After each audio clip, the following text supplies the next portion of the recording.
Hi guys, hope you're all having a great weekend.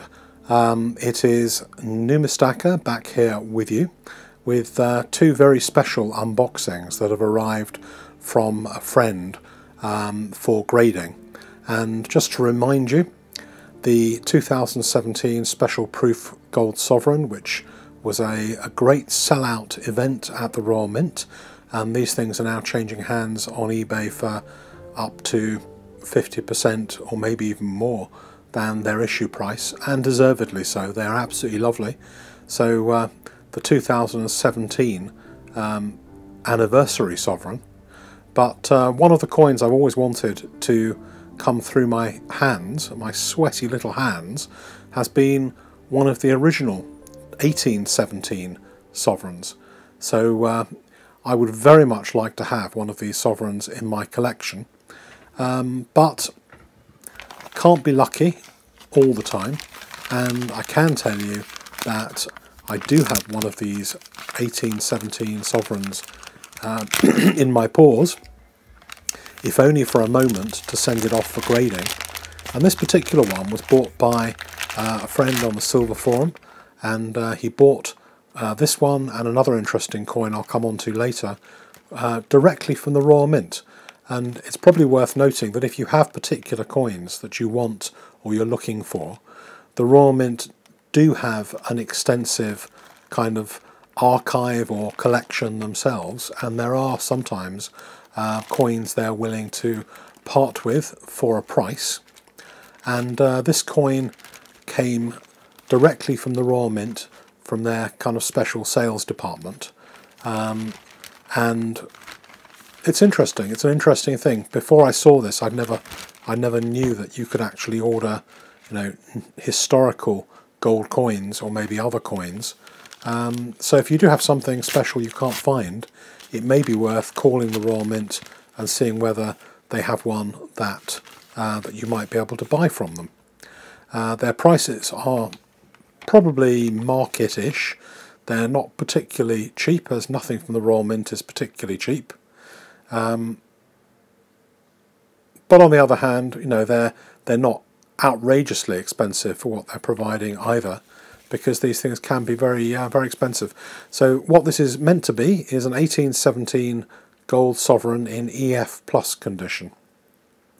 I never really like to see the words EF plus because it's not really clear what EF actually means. It could mean anything from AU to kind of to low MS.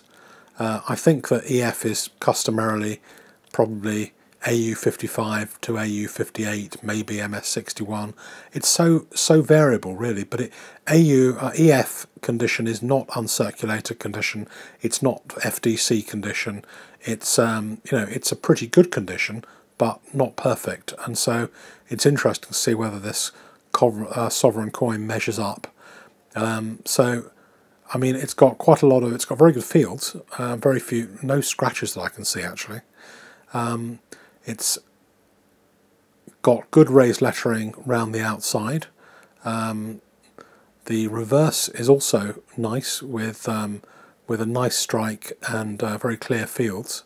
I mean, it's a very nice coin. It's a very nice coin, and it's interesting to see this having had the Pistrucci 2017 sovereign as well. That's gone through my hands, and it's great receiving these kind of things because you really start to learn and appreciate these things by having them in your hand rather than just seeing pictures.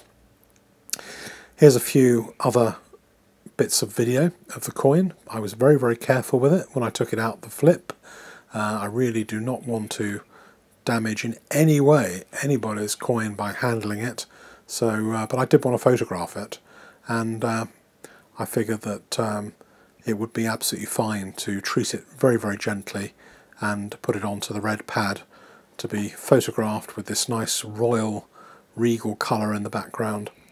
I guess there are some slight signs of wear around the laureate crown. It's slightly flat on the head, but actually the raised lettering is really nicely raised, so it could just be the strike. Be interesting to see what NGC say about it. I reckon this will get a pretty good grade, but we'll see. So be interesting to see what you guys think of it. And I know that this is certainly one coin. I don't mind if the coin isn't an 1817. I'm quite happy to have an 1818 or 1820 or 1821. I believe there are one or two 1819 coins that were made, but that is an exceptionally rare year for this design. I don't know what the history of it and why there was only a few coins made, but it is almost an invisible coin and hugely expensive. So that's the first one. And then I've got another coin to show you, which is also a great favourite. And this coin is also from the Royal Mint. Came in a separate envelope. And let's just open this up so you can take a closer look.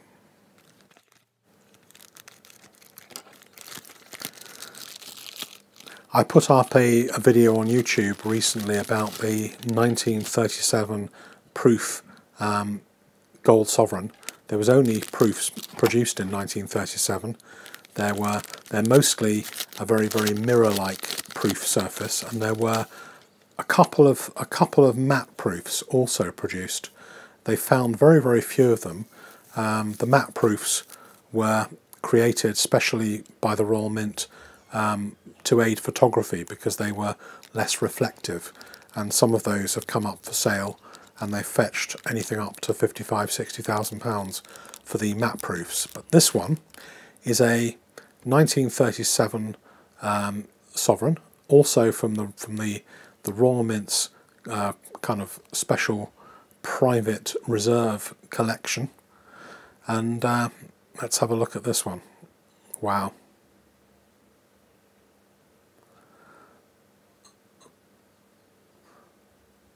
I would love one of these. I've got the half sovereign proof, and that's being graded and put in its new holder by NGC at the moment. But the sovereign is actually a hugely expensive coin because collectors prefer the sovereign over the two sovereign. So the two sovereign's got twice as much gold in, but actually the sovereign can be 1.5 to 2 times as expensive as the double sovereign. So the highlights of this 4-coin set are the sovereign and actually the 5 sovereign, which is also very much liked.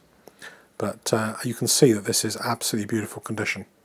Can't really see any sign of scratching on it. It must have been held in a flip probably for quite a few years inside the Royal Mint's kind of archive. I don't know, but you can see there's always one or two tiny scratches on. But I'm hoping that this will grade at 65 or 66. It certainly looks good enough to me. What do you guys think? Do you think this is going to be a 66, or can you see signs that I can't see of little scratches that'll get it downgraded to a 63 or a 64? So good luck to the Silver Forum member whose coins these are, and hope they get good grades when they go for grading in a few weeks' time.